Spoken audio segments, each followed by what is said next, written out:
Hello दोस्तों, स्वागत है आपका आज की कहानी में। मेरा नाम अजीत है। मैं फ़ौज में मैनेजर था। मेरे पापा ने मेरी माँ को मार मार कर उनके कंधे की हड्डी तक तोड़ दी थी। सही इलाज न करवाने की वजह से हड्डी में खून सप्लाई करने वाली नलियों को नुकसान पहुंच गया था और खून की सप्लाई बंद होने की वजह से मेरी माँ का बाजू बेजान होकर सूख गया था। फिर जब मेरी माँ को फॉलिस का अटैक आया और उनका दूसरा बाजू भी बेजान हो गया, तो मैंने अपनी पोस्ट से इस्तीफ़ा देकर माँ की सेवा करने का फैसला कर लिया। मेरी पत्नी की लाख कोशिशों के बाद भी मेरा दिल ना बदला और मैंने नौकरी छोड़ दी। मेरा संबंध एक गांव से है। मेरी माँ की उम्र 13 साल थी जब मेरी नानी की मृत्यु हो गई। मेरी नानी की मृत्यु के बाद मेरे नाना ने ही मेरी माँ की परवरिश की थी, मगर फिर उन्होंने सोचा कि वह या तो अपनी बेटी को कमा कर खिला सकते हैं या फिर उनकी देखभाल के लिए घर बैठ सकते हैं। इसलिए जब मेरी माँ 18 साल की हुई तो मेरी माँ की शादी मेरे नाना ने अपने दोस्त के बेटे से यह सोचते हुए कर दी कि देखा भाला लड़का है, मेरी बेटी को अच्छी तरह से समझता है, मेरे दोस्त का बेटा भी है, इसलिए मेरी बेटी को खुश रखेगा। लेकिन यह बात मेरे नाना की गलत साबित हुई। मेरे नाना अपनी बेटी की शादी के 2 साल बाद तक जिंदा रहे। उन 2 सालों में मेरी माँ 3 बार रूठकर अपने बाबा की चौखट पर आ गई थी। हर बार मेरे नाना ने अपने दोस्त यानी मेरे दादा से मिन्नतें करके मेरी माँ को वापस भिजवा दिया।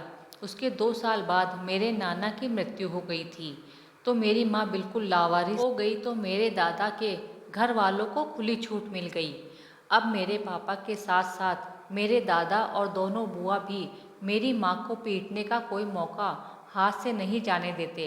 एक बार मेरे पापा को कहीं जाना था और मेरी माँ की तबीयत खराब होने की वजह से वह पापा के कपड़े इस्त्री ना कर पाई, तो इस बात पर उन्होंने मेरी माँ को कपड़े धोने वाले डंडे से मार मार कर उनके कंधे की हड्डी तोड़ दी। कंधे की हड्डी टूटने के बाद वह जालिम लोग माँ को किसी डॉक्टर के पास तक ना ले गए, बल्कि उल्टा जब मेरी माँ दर्द से कराह रही थी तो माँ को और मारा और कहते कि बहाना कर रही है। यहाँ तक कि उसी हालत में रहने की वजह से टूटी हुई हड्डी की उंगलियों और बाजू में खून सप्लाई करने वाली नली भी कट गई। जब खून सप्लाई करने वाली नलियाँ कट हो गई तो खून की सप्लाई आहिस्ता आहिस्ता उंगलियों तक पहुंचना बंद हो गई और बाजू बेजान होना शुरू हो गया। जहाँ तक कि बाजू बेजान होकर सूख गया और लटक कर रह गया। जब मेरे पापा के घर वालों को यकीन हो गया कि मेरी माँ बिल्कुल बीमार हो चुकी है, तो उन्होंने मेरी माँ पर चरित्रहीन होने का इल्ज़ाम लगाकर उन्हें तलाक दिलवाकर घर से निकलवा दिया। जब मेरी माँ को तलाक देकर घर से निकाला गया तो उस समय मैं अपनी माँ के पेट में 7 महीने का हो चुका था। 2 महीने तक मेरी माँ को गांव की दाई ने अपने घर में रखा और 2 महीने बाद जब मेरी पैदाइश हुई तो मेरे दादा के घर वालों को खतरा हो गया कि कहीं मैं उनकी जायदाद का हड़प डालूं, इसलिए उन्होंने मेरी माँ को दाई के घर से बल्कि गांव से ही निकलवा दिया गया। गांव से निकाले जाने के बाद मेरी माँ के पास और कोई ठिकाना नहीं था, इसलिए मेरी माँ मुझे कपड़े की एक गांठ में लपेटकर, कभी दांतों से पकड़कर तो कभी कांधे से लटकाकर अपने गांव तक पहुंची और पहली रात मेरी माँ ने मुझे लेकर एक दुकान के नीचे गुजारी। सारी रात मेरी माँ मुझे गोद में रखकर जागती रही ताकि कोई कुत्ता मुझे चबा ना डाले। समय गुजरता रहा। पहले पहले तो मेरी माँ फ्रूट वाली रेडियो के आसपास पड़ा गंदा फ्रूट उठाकर अपना पेट भरती थी। उन्हें सिर्फ अपने पेट की ही फिक्र नहीं थी, बल्कि उन्हें मेरी भी चिंता थी। वे गंदे फ्रूट खाकर जब दूध बन जाता तो मुझे दूध पिलाती और मेरा पेट भरती। जब मेरी माँ को बाजार में रहते हुए कुछ साल गुजर गए तो वहाँ के सब दुकानदार मेरी माँ पर भरोसा करने लगे। यूँ उन्हें दुकानों में सफाई करने का काम मिल गया, तो माँ दुकानों में जब काम करती तो मुझे उठाकर अपने पीछे झोली में डालकर पीछे लटकाने के बाद एक हाथ से सफाई करती, एक हाथ से सफाई करना माँ के लिए बहुत मुश्किल होता था। इसलिए मेरी माँ ने कुछ पैसे इकट्ठे करके बूट पॉलिश और हथौड़ी कील धागा और सुई खरीदने के बाद जूते सिलाई करने का काम शुरू कर दिया। मेरी माँ मुझे गोद में लेटाकर एक हाथ और एक पैर की मदद से जूते सिलाई करती थी। कुछ अच्छे लोग तरस खाकर मेरी माँ को उनके काम से ज़्यादा पैसे दे जाते थे, जबकि कुछ लोग बदतमीज लड़के जानबूझकर पास वाली नाली में जूता गंदा करके मेरी माँ को पॉलिश करने के लिए देते थे और फिर मेरी माँ उस जूते को कपड़े की मदद से साफ करती थी, तो फिर वह मेरी माँ की बेबसी पर हंसते थे। खैर समय गुजरता रहा, मैं स्कूल जाने की उम्र को पहुँचा तो मेरी माँ ने कुछ अच्छे लोगों की मदद से एक कागज़ पर दस्तखत करके वह कागज़ मेरे पापा के पास भिजवा दिया। उस कागज़ पर लिखा था कि मेरा बेटा बड़ा होकर कभी भी अपने पापा की जायदाद में से हिस्सा नहीं मांगेगा। कुछ दिन गुजर जाने के बाद मेरी माँ ने मेरा एडमिशन एक स्कूल में करवा दिया। मेरे टीचर को जब मेरे हालात का पता चला तो वह मुझे और मेरी माँ को बाजार से उठाकर अपने घर ले आए। उन्होंने हमें एक अलग कमरा दे दिया और फिर उन्होंने हमारा सारा खर्चा अपने सर ले लिया। बदले में मेरी माँ ने मेरे टीचर के मना करने के बावजूद भी उनके घर के कामकाज की जिम्मेदारी उठा ली। मैं हर समय पढ़ता रहता था और फिर मेरे टीचर ने मेरे लिए आर्मी में बतौर सेकंड लेफ्टिनेंट अप्लाई किया और मैं सेलेक्ट हो गया और मेरी गिनती टॉप 10 कैंडिडेट में हो गई। मैंने कोर्स कंप्लीट कर लिया और मेरी शादी टीचर ने अपनी बेटी से करवा दी।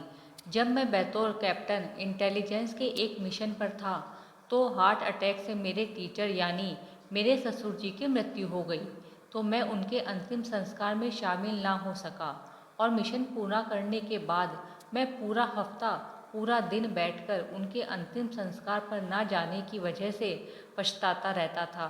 जब दिल का गम हल्का हो गया तो मैंने वापस ड्यूटी ज्वाइन कर ली। मैं अपने पूरे बैच में अकेला ऑफिसर था जो जासूस बनकर दुश्मन का पता लगाता और फिर अपनी टीम तैयार करके दुश्मन को हरा देता था। एक बार मैं एक मिशन पर था जब मुझे पता चला कि मेरी माँ को फालिज का अटैक आ गया। मैंने अपने सीनियर्स बैचमेंट यहाँ तक के अपने टीम के रोकने के बावजूद भी इस्तीफ़ा दे दिया और अपनी माँ की सेवा में बिजी हो गया। मुझे याद है मेरे दोस्त मयंक ने मुझे कहा था कि इस फैसले के बाद तुम बहुत पछताओगे। मेरी पत्नी ने मुझे कसम भी दी थी कि वह मेरी माँ की सेवा में कोई कसर नहीं छोड़ेगी, मगर तुम अपनी जॉब मत छोड़ना।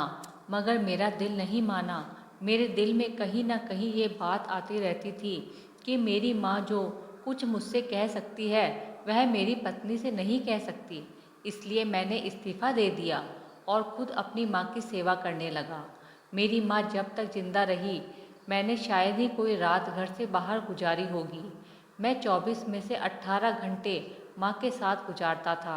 मैंने छोटा सा गाड़ियों का शोरूम खोला था जिस पर मेरे नौकर बैठते थे। मैं सारा दिन माँ के साथ गुजारता था। ऊपर वाले ने मुझे माँ की सेवा के बदले इतनी दौलत दी थी कि मेरे पास आज 7 शोरूम है। आज हिंदुस्तान में मेरी अपनी इंडस्ट्री है। आज मेरी माँ की मृत्यु हो चुकी है। मेरे बच्चे जवान हो चुके हैं। मेरी बेटी अमेरिका में पढ़ती है। दोनों बेटों ने पढ़ाई पूरी करने के बाद मेरा बिजनेस खुद संभाल रखा है। मेरी औलाद इंतज़ार करती रहती है कि कब उनके पापा उनको कोई हुक्म दे और वह उस काम को करे। कुछ साल बाद मैं अपनी पत्नी के साथ अमेरिका अपनी बेटी से मिलने गया तो बेटी के कहने पर हम ओल्ड होम चले गए। वहाँ पर एक हिंदुस्तानी व्यक्ति था जिसकी शक्ल देखते ही मैंने उसे पहचान लिया कि वह मयंक है। मयंक को देखकर मैं हैरान रह गया। हिंदुस्तान में उसका रौब, उसकी शानो शौकत थी जो अब अमेरिका में ख़त्म हो चुकी है। वह बिल्कुल हड्डियों का ढांचा बन गया था। मेरे लाख याद दिलाने पर भी वह मुझे नहीं पहचान पाया। ओल्ड होम की सिक्योरिटी से पूछने पर पता चला कि उसका बेटा उन्हें यहाँ छोड़कर गया था और उनके मरने के बाद उनका अंतिम संस्कार करने को कह गया था। ओल्ड होम से वापसी पर थककर हम एक होटल पर ठहरे तो मेरी बेटी और पत्नी ने मेरे हाथ पांव दबाने शुरू कर दिए। मैं बेटी को देखकर सोच रहा था कि वाकई जैसा तुम अपने माँ बाप के साथ सलूक करोगे फिर वैसा ही तुम्हारी औलाद तुम्हारे साथ करेगी। जैसा आप लिखेंगे कल आपकी औलाद आपको वैसा ही पढ़कर सुनाएगी। और मयंक की हालत ने मेरी यह सोच को सच में साबित कर दी थी। तो दोस्तों, ये थी हमारी आज की कहानी। आपका क्या कहना है इस कहानी के बारे में? कमेंट करके हमें ज़रूर बताएं। वीडियो को लाइक कर दीजिए और इसी तरह की कहानियाँ लगातार देखने के लिए चैनल को सब्सक्राइब करके घंटी को दबाकर ऑल पर सेट कर लीजिए, ताकि आने वाली वीडियो का नोटिफिकेशन आपके पास तुरंत पहुँचे। मिलती हूँ अगली वीडियो में, तब तक के लिए धन्यवाद।